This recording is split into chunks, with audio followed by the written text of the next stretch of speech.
황금 야단방에 오신 여러분, 환영. 옛날 옛적 전라도 어느 고을 산자락 아래 허름한 초가집에 복덩이라는 아이가 살고 있었습니다.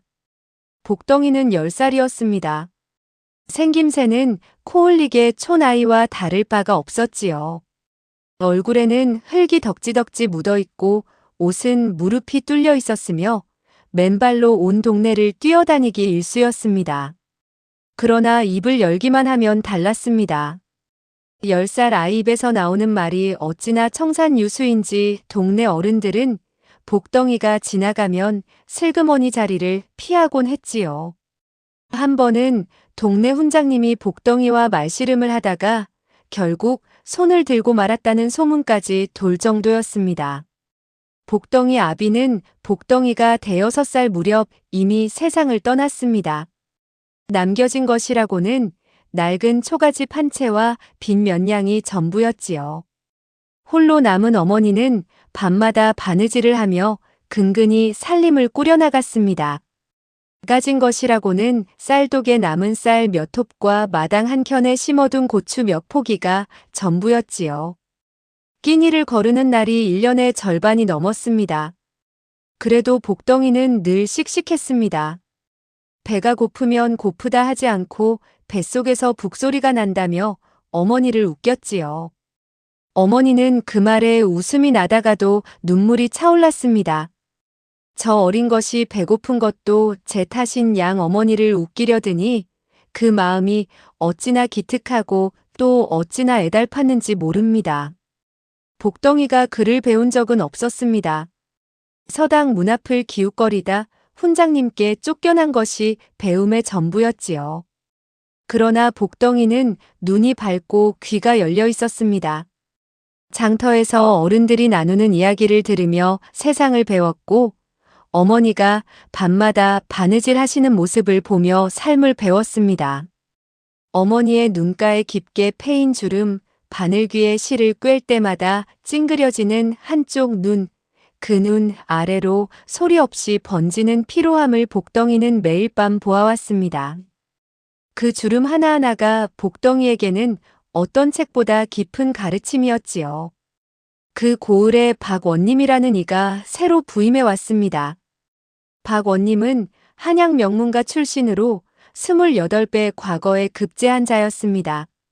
집안도 좋고 학식도 높았으니 본인 스스로 그것을 모를 리 없었지요. 문제는 그 자부심이 도를 넘었다는 것이었습니다.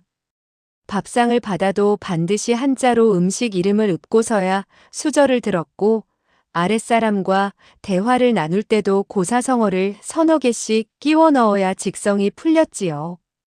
덕분에 관아 아전들은 원님 앞에서 멍하니 서 있다가 눈치 없이 고개만 끄덕이는 것이 일상이 되어버렸습니다. 아전 중 하나는 원님 앞에서 고사성어를 잘못 받아쳤다가 볼기를 맞고 사흘을 드러누웠다는 말도 있었지요. 박원님의 가장 고약한 취미는 따로 있었습니다. 한 달에 한 번씩 고을 아이들을 관아 마당에 불러 모아놓고 어려운 질문을 던지는 것이었습니다. 대답을 못하면 볼기를 때렸지요. 원님 스스로는 이것이 고을 아이들의 학문을 장려하는 훌륭한 일이라 여겼습니다만 실상은 아이들 앞에서 제 지식을 뽐내며 우쭐대고 싶은 것이 전부였습니다. 아이들이 대답을 못하고 쩔쩔맬수록 원님의 어깨는 올라갔고 목소리는 커졌지요. 관속들은 그런 원님의 모습이 민망했으나 감히 말릴 수 없었습니다. 볼기를 맞는 아이들 뒤로 원님의 흐뭇한 웃음이 번지는 광경이 달마다 반복되었지요. 소문은 금세 고을 전체에 퍼졌습니다. 원님이 아이들을 불러다 볼기를 때린다는 것이었습니다. 동네 어머니들은 아이들을 집 안에 꼭꼭 숨겼고 훈장님조차 관아 앞을 지날 때면 고개를 푹 숙이고 빠르게 지나쳤지요. 아이들에게 관아 마당은 호랑이 굴이나 다름없었습니다. 그 달에도 어김없이 원님의 호령이 떨어졌고 관아 포졸들이 고을을 돌며 아이들을 불러 모았습니다. 복덩이도 그 줄에 끼어 맨발로 관아 마당에 섰지요.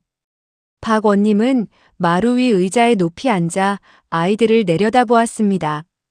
관복은 반듯하게 갖춰 입었고 갓은 꼿꼿이 세워져 있었으며 수염은 정갈하게 빗어내려 있었지요.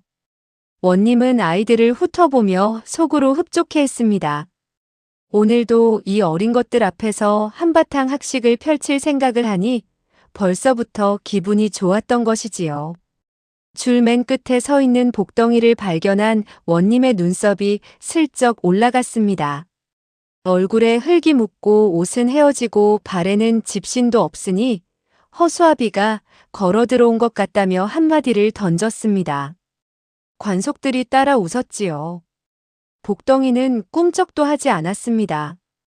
그 눈빛이 어찌나 또렷한지 원님이 잠깐 머쓱해질 정도였으나 이내 시선을 거두고 첫 번째 아이에게 질문을 던졌습니다. 원님의 질문은 처음부터 함정이었습니다. 첫 번째 아이에게는 천자문을 외우게 하고는 뜻을 모른다며 볼기를 때렸습니다. 두 번째 아이에게는 논어 구절을 읊게 하고는 외워서 무엇 하느냐며 볼기를 때렸지요. 어떻게 대답해도 볼기를 피할 수 없는 구조였습니다.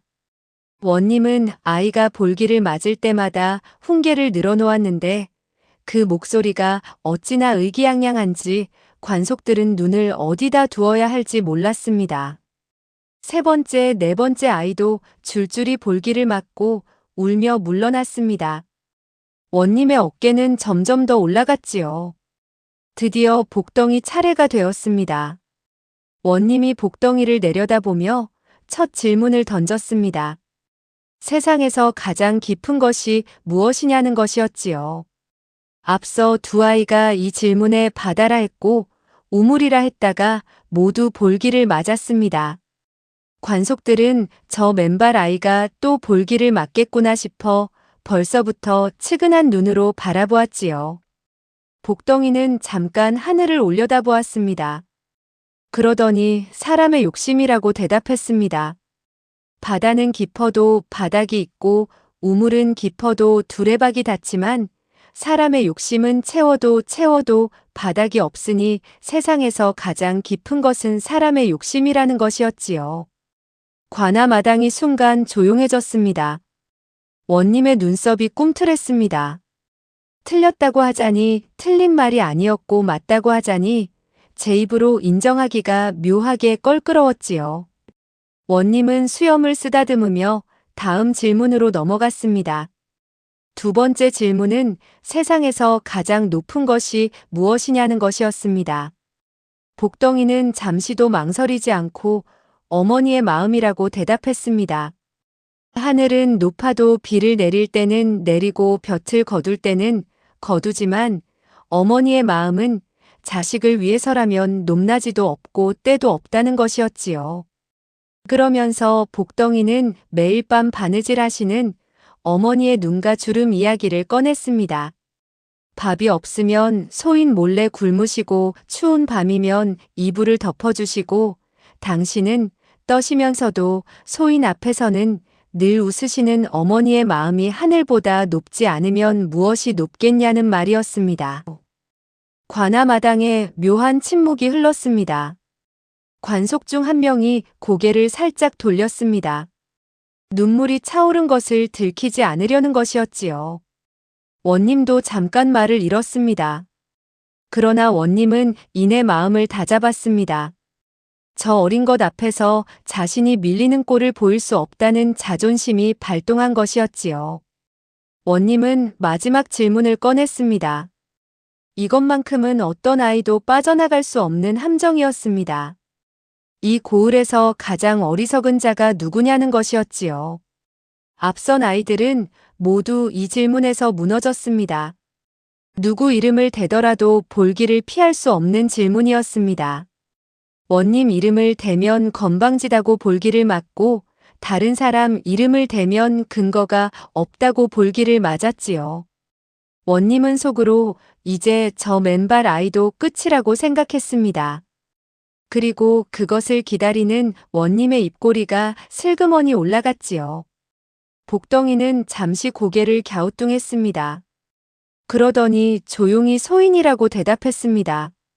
원님이 왜 그러하냐고 묻자 복덩이는 차분하게 말을 이었습니다.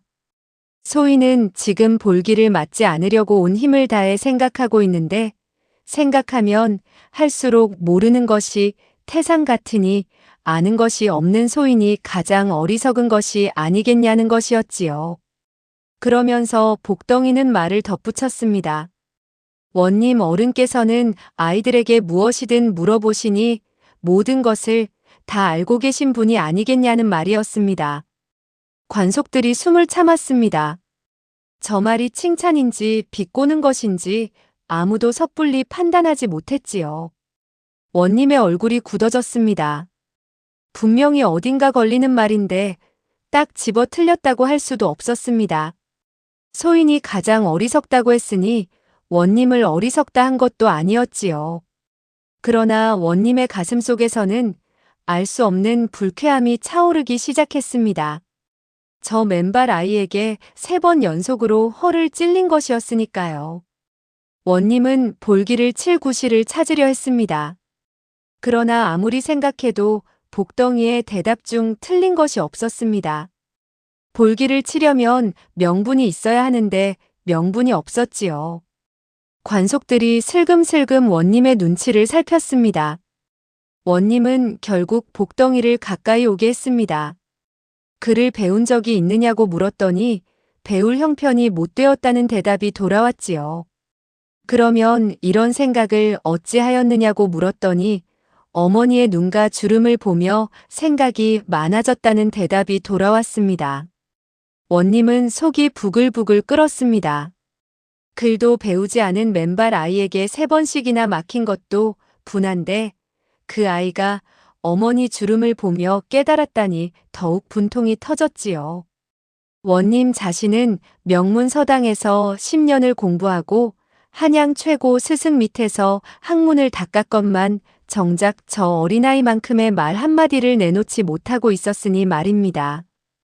그것을 인정하는 것이 죽기보다 싫었습니다. 그래서 원님은 복덩이를 칭찬하는 대신 관아 서당에 보내 그를 가르치게 했습니다. 겉으로는 인재를 키우는 것처럼 보였지만 속마음은 달랐지요. 저 아이를 서당에 집어넣어 학문으로 찍어 누르겠다는 것이었습니다. 글을 배우면 배울수록 원님보다 못한 처지가 될 것이고 그러면 저 당당한 눈빛도 사라질 것이라고 생각했던 것이지요. 그러나 세상은 원님의 뜻대로 흘러가지 않았습니다. 복덩이는 서당에 들어가자마자 훈장님을 놀라게 했습니다. 글을 처음 배우는데도 하루에 남들이 열을 걸려 배울 것을 익혔지요.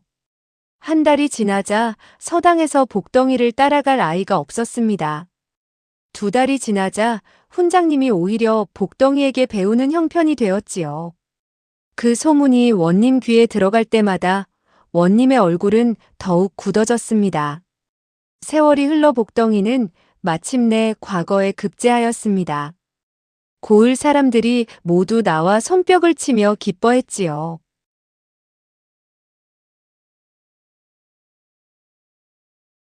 복덩이가 과거에 급제한 날 박원님은 관아방 안에 홀로 앉아 창밖을 바라보았습니다. 저 맨발 아이가 결국 해내고 말았다는 생각에 원님의 가슴 속에서는 묘한 감정이 뒤섞였지요. 분함인지 허탈함인지 부끄러움인지 원님 자신도 알 수 없었습니다. 다만 한 가지는 분명했습니다. 관아 마당에서 저 아이에게 처음 허를 찔렸던 그날부터 지금까지 원님은 단 한 번도 복덩이를 마음 편히 생각한 적이 없었다는 것이었지요. 복덩이가 벼슬길에 오른 뒤 가장 먼저 한 일은 어머니를 편히 모시는 것이었습니다. 오래된 바느질 바구니를 치워드리고 새 옷을 해드리고 따뜻한 방에 모셨지요. 어머니는 아무 말 없이 복덩이 손을 꼭 쥐었습니다.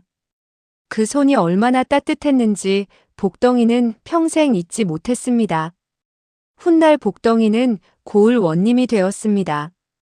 복덩이가 원님이 되어 가장 먼저 한 일은 고을 아이들을 관아마당에 불러 모으는 것이었습니다. 아이들이 벌벌 떨며 줄을 서자 복덩이 원님이 말했지요. 무서워하지 마라. 볼기는 치지 않을 것이라고 했습니다. 그러고는 아이들에게 배가 고프냐고 물었습니다. 배가 고프면 고프다 하여라. 그것을 말할 줄 아는 것이 세상에서 가장 큰 용기라고 했지요. 그날 관아마당에는 흰쌀밥이 한 상 가득 차려졌습니다. 아이들의 웃음소리가 봄볕 아래 온 고을에 퍼져나갔지요. 배움은 책에서만 오는 것이 아닙니다. 어머니의 눈과 주름 하나에서도, 차가운 흙바닥에서도, 뱃속에서 울리는 북소리에서도 배움은 오는 것이지요. 진정한 학식이란 남을 누르는 데 쓰는 것이 아니라 남을 살피는 데 쓰는 것입니다. 박 원님처럼 지식을 무기 삼아 어린아이 앞에서 우쭐대는 자는 결국 맨발 아이 하나에게 평생 분함을 안고 살아가게 되는 것이지요. 세상에서 가장 깊은 것은 사람의 욕심이요. 세상에서 가장 높은 것은 어머니의 마음이라 하였으니 그 마음을 아는 자만이 진정한 어른이 되는 것이옵니다. 끝까지 시청해 주셔서 감사합니다. 구독과 좋아요는 영상 제작에 큰 힘이 됩니다.